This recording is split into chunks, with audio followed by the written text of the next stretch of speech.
بسم اللہ الرحمن الرحیم۔ السلام علیکم ناظرین، میرا نام ہے محمد اظہر اور آپ دیکھ رہے ہیں اکراس دا ورلڈ۔ ناظرین، توشہ خانہ کیس میں عمران خان صاحب کو آج نااہل کر دیا گیا، اور باوجود اس کے کہ اس کی کوئی قانونی وقت نہیں تھی۔ یہ پوائنٹ کئی وکلاء پہلے بھی جو ہیں وہ واضح کر چکے ہیں، لیکن پھر بھی یہ فیصلہ کیا گیا۔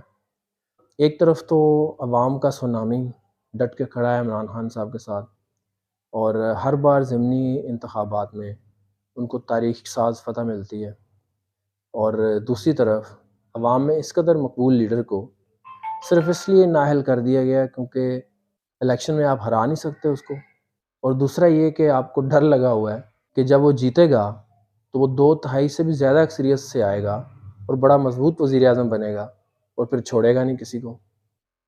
ٹانگیں کانپ رہی ہیں، اصل مسئلہ یہ ہے۔ اب یہ جس کسی نے بھی کروایا ہے اس کا شکریہ ادا کرنا بنتا ہے اصل میں۔ وہ کیسے؟ وہ ایسے کہ پی ٹی آئی کو پہلے سے ہی پتہ تھا اور یہ فیصلہ متوقع تھا۔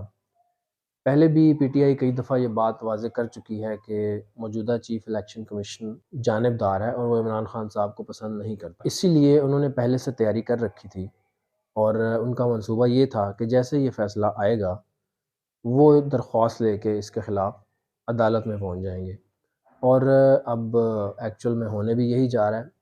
پی ٹی آئی نے اعلان کر دیا ہے کہ وہ عدالت میں جا رہے ہیں اس کے خلاف۔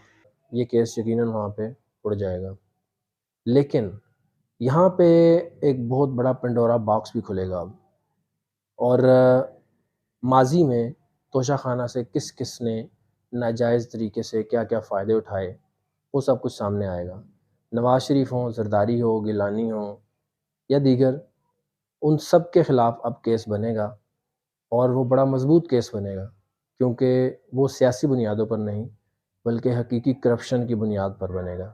عمران خان صاحب کی نااہلی جو ہے وہ یقیناً ختم ہو جائے گی، کیونکہ ان کے خلاف جو کیس ہے وہ اتنا مضبوط نہیں ہے۔ بہرحال دیکھتے ہیں کہ یہ فیصلہ کب ریورس ہوتا ہے، ہونا تو ہے۔ اس کے ساتھ ہی ناظرین، محمد اظہر کو دیجیے اجازت۔ اپنا خیال رکھیے گا، ہم ملیں گے انشاءاللہ اگلی ویڈیو میں، تب تک کے لیے اللہ حافظ۔